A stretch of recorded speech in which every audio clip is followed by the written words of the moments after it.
everybody and welcome back to the channel, and if you're here for the very first time, you're really welcome. I'm Jane and my husband Mike is behind the camera. We're British, early retirees, debt and mortgage free, and living a thrifty, frugal and money saving life on a super tight budget here in Brittany in northwest France. And every Wednesday we invite you in for a midweek money chat.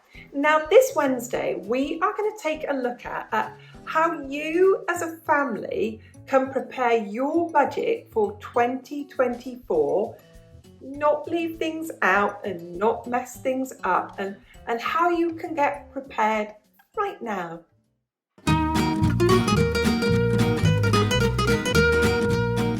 Now we've been on this frugal journey for many years, but before that I was always quite careful with money. I was always quite frugal. I was always looking for the deals and the bargains and stretching my money as far as it could go.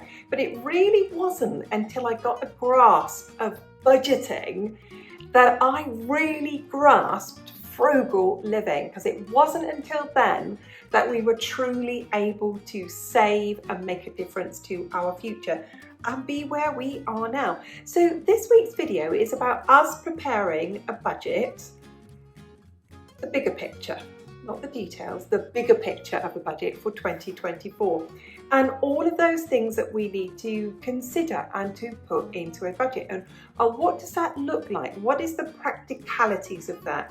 I also share in this video not just what we do, but some hints and some tips that you can take away of things that you as a family can put into your budget for next year, so you don't get caught out by those things that can just trip us up if we're not prepared.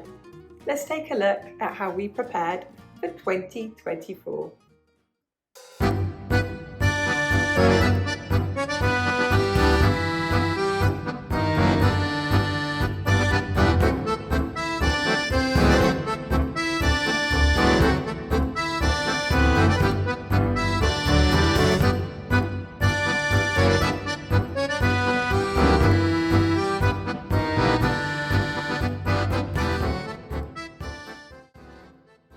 You've just watched me penciling in a whole year of financial planning, and let's answer some simple questions of why do we do this now? At this stage of the year, we've paid all of our annual bills. There is nothing else to pay for the rest of the year. It's a really good time. The Christmas and birthday fund is full, the money's sat there just ready to go. What we normally do with gifts, because we're only buying for adults, is we ask people, what do you want? Give them the money or buy them a voucher and they'll get it. They'll literally open an email and there it will be.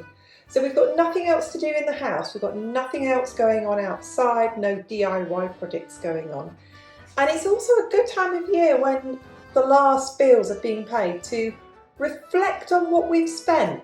And we've spent a lot of money this year. We've had our fences built, we've had new gates, we've had a patio built, we've had a driveway done. So all the big things that we've been saving for quite a long time are now done. And also, the calendars and planners are for sale now.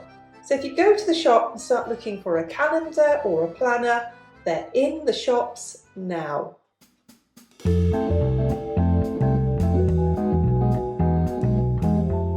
So let's have a look at what we have evaluated and what we need to maybe change. Our supermarket budget for this year has been €400 for each month. And that's for all food, all drink, all toiletries, all cleaning products, absolutely everything except for pet food. It's okay. It's okay. I think we've sort of thought to ourselves that, you know, we could eat nicer food and really stick within that budget. And we think we can make it. We're going to evaluate it maybe in 3 months' time, but okay at the moment. We're going to need to add €300 to the year for the sinking funds. One of our dogs is 12 years old. She's slowing down. She's requiring more and more veterinary care. Our electricity, we've changed tariffs, and we've also really cut back on the amount of electricity that we're using. We will be using a lot of solar in the summer So the initial plan is to change our direct debit, which is currently at 100, and we really are using a lot less each month. So we will bring that direct debit down. We've already contacted the company and said, can you reduce it to 80? And it's still too much. We will still get a rebate in May. Our insurances, our home insurance, our car insurance and our health insurances, we're going to factor in a 20% increase. It doesn't always go up that much, but it's really important to be mindful of the fact that it could. And we will get renewal notices any day now. Gift amounts. We as a family give token gifts. A token birthday present, a token Christmas present. We don't give very much, and at the moment it's €50 per person per gift, which also includes delivery. And the Christmas budget increase, we are going to put the Christmas budget up. We are going to, this year, give ourselves an extra €200 to spend at Christmas time. We haven't even decided yet on what, but next year we're going to put extra money into the Christmas budget to spend over October, November, because this year I've made quite a few things to sell to donate to a local charity so they can sell them. Also next year we're going to need probably car tyres. We haven't bought car tyres this year. We will probably next year. So we're going to make sure that there's a separate budget there of 400 for tyres. So that's our evaluations so far.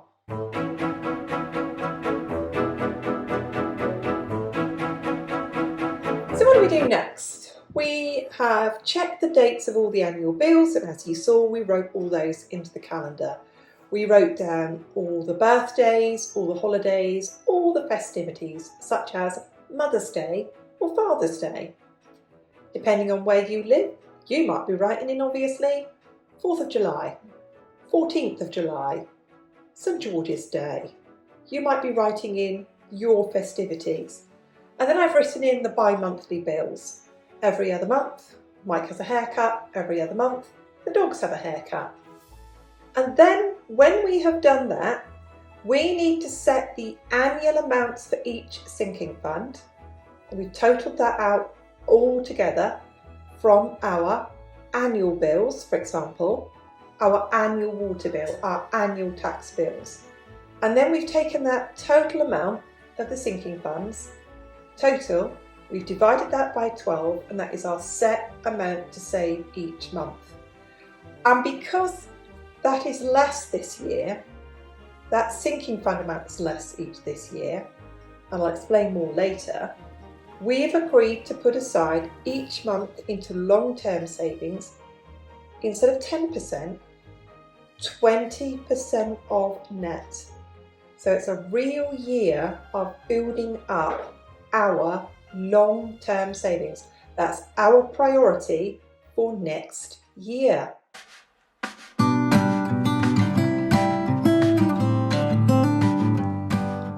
Next, let's talk through our financial aims and our financial priorities for 2024. And we share this with you, so this is something that you can have a discussion about within your family, or if you live on your own, with yourself, that you can make your financial aims and priorities for 2024 and really start thinking about them now. So let's go through ours. With our garden and our property in general, we are planning a no spend year. That means there's no project at all. One year we had the roof we had our barn rebuilt. Then one year we did nothing. And then another year we've had work done outside our house. This year the plan is to do nothing. We are going to have a deep clean and tidy after the storm damage. And we've got minimal amounts to pay, but there will be costs. So we're going to make sure that we put in an allowance of €30 a month for fuel for the vehicles, not just the vehicles, I mean the lawnmower, the chainsaws, the hedge cutters for our garden. Our house, we've got absolutely no major works or projects to be purchased for, nothing. We are going to do some snagging. We've got some rooms that need repainting. We might pick up a few pieces of second-hand furniture. I would like some shelving for my sewing room. How we're going to fund that will be from our discretionary spending, and it will never amount to more than €100 a month. The car, we will keep the car for another year and aim to replace it early in 2025. Our personal spending we will keep at €50 each per month, and we use that for anything else that we want to buy. And if I buy any fabric for quilting, I pay for that myself out of my €50 a month personal allowance. Our UK trip, from what we can see at the moment, the ferry prices and the Airbnb prices at the moment are looking the same, and it comes to about €1,100 for that in total, but we always allow a bit more. So we will again budget for 1,200 for that trip for the year.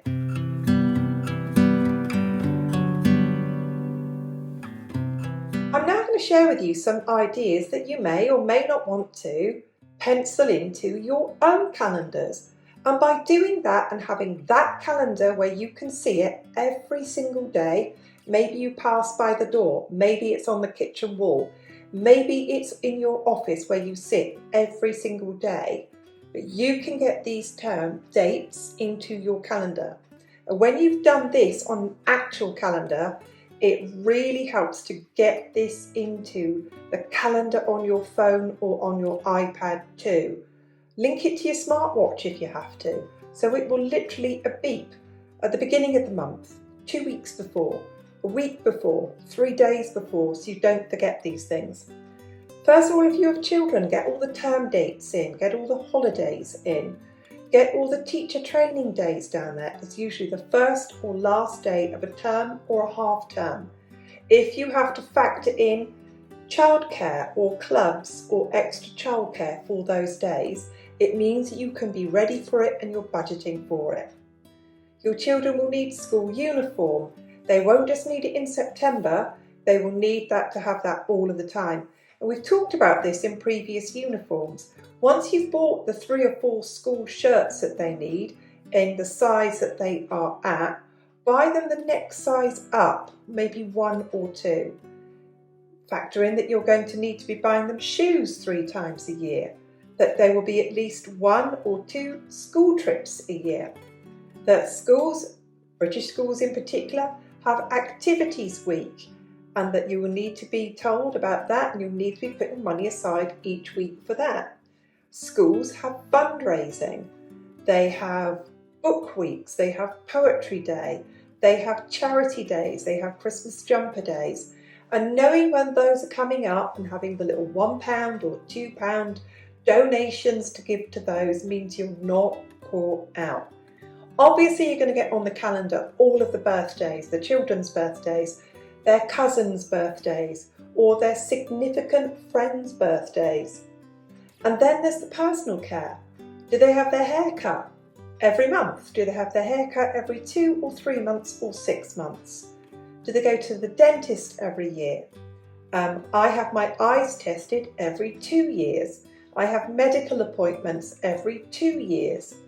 Parents, on your calendar, make sure that you have applied for and written down all of your annual leave dates.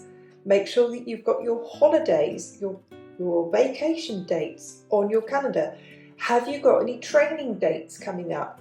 Get them on the calendar. Of course, birthdays and anniversaries.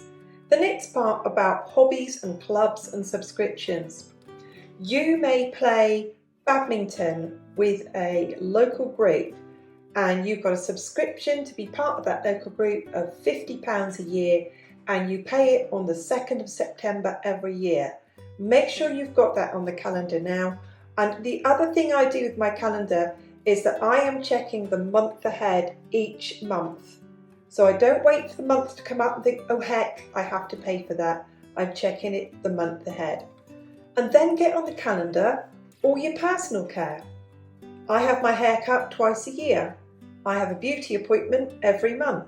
I have a medical appointments each year. I have a dental appointment each year. I have an optical appointment every other year. But all of these need to go on my calendar so I do not get caught out. And also if it's on the calendar, it's in the sinking fund and I'm making sure I've got the money put aside each month, for example, for my annual trip to the dentist.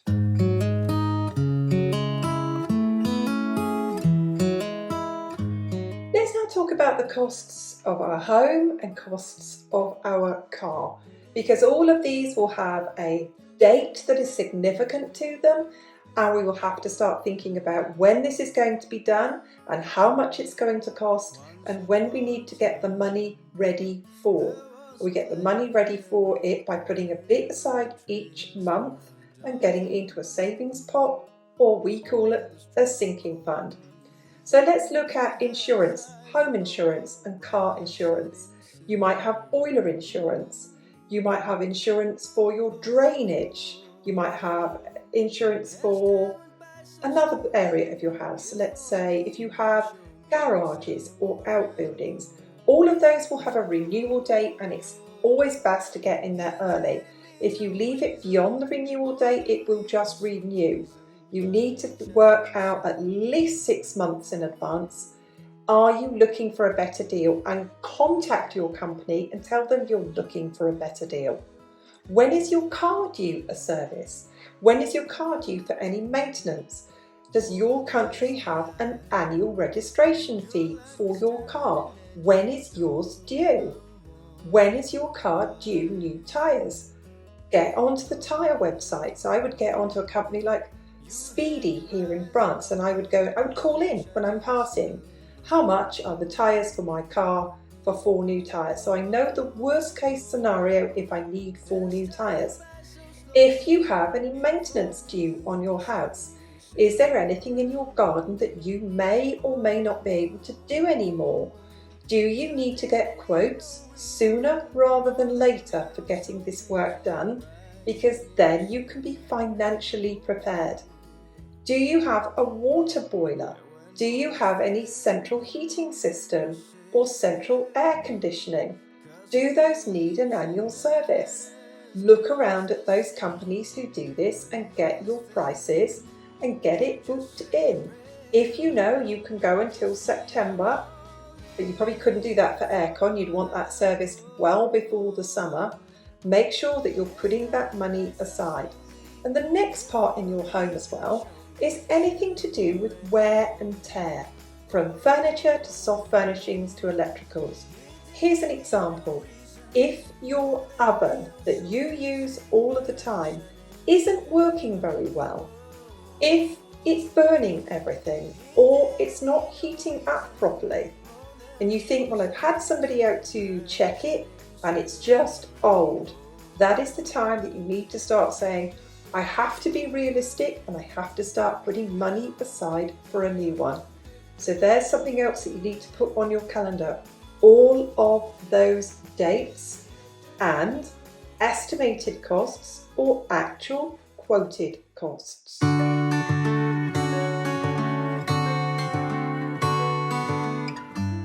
The next cost that you can put onto your calendar that you may want to have a projected date to have got these items by.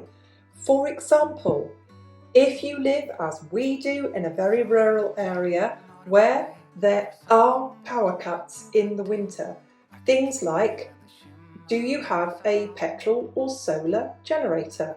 Do you have a fund to buy these?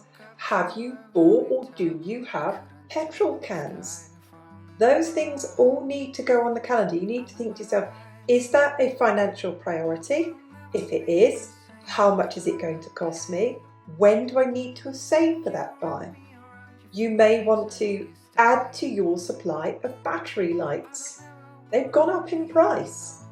We went and bought some this year and they were about 18 euros each. The last time we bought them, they were about 7. For example, there's another one here, to be prepared. Do you have any form of mobile gas heaters or a mobile gas cooker that you can cook on inside your house or in the garage or in the porch if you are without powers? Now those things there, they may only be a priority to you and nobody else. The next one, pets. They have a cost. When are their annual checkups due? When are they due for their vaccinations? When are they due for their rabies vaccinations or their worming tablets or pills? How often do you need to have your dogs groomed? You may have dogs that just shed hair naturally, mine don't, and have to have a haircut every 2 months. But another thing that can catch us out, and this cat caught me out this year, is how much their summer tick and flea treatment had increased in price. It was working out well over 50 euros each dog that I haven't factored in, that this year I will factor in.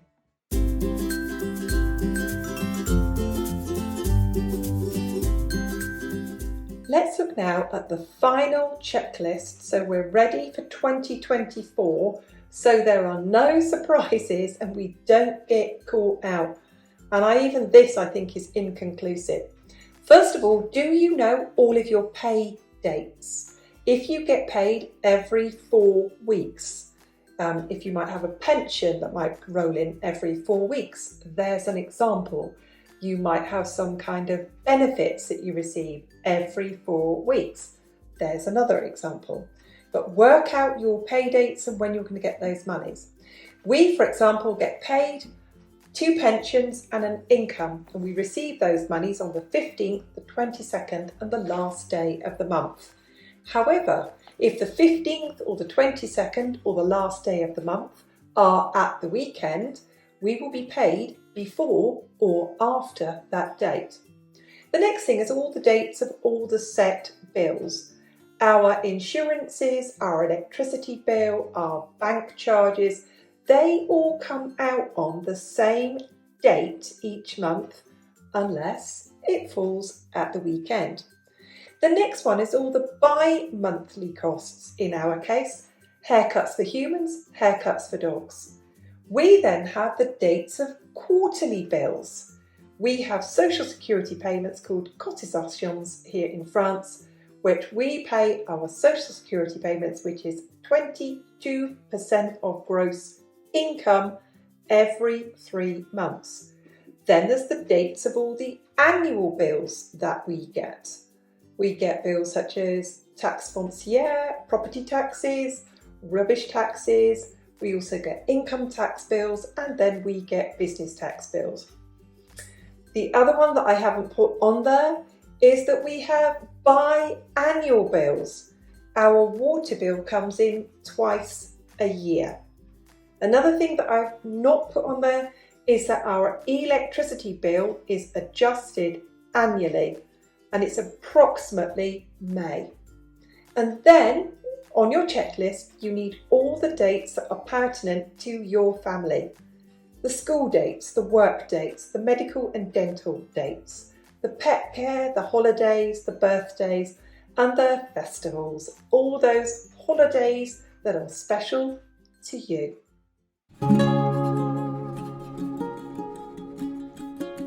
Thank you so very much for watching, and if you've enjoyed the video today, or if you found it interesting, or if you found it useful, go on, hit that thumbs up button. Thank you to everyone who leaves a comment, and we read every single one of them. Thank you to all subscribers, old and new, and if you're not a subscriber, just go on and become one. You won't miss our videos. We put out 3 every week, and we will see you soon. Bye for now.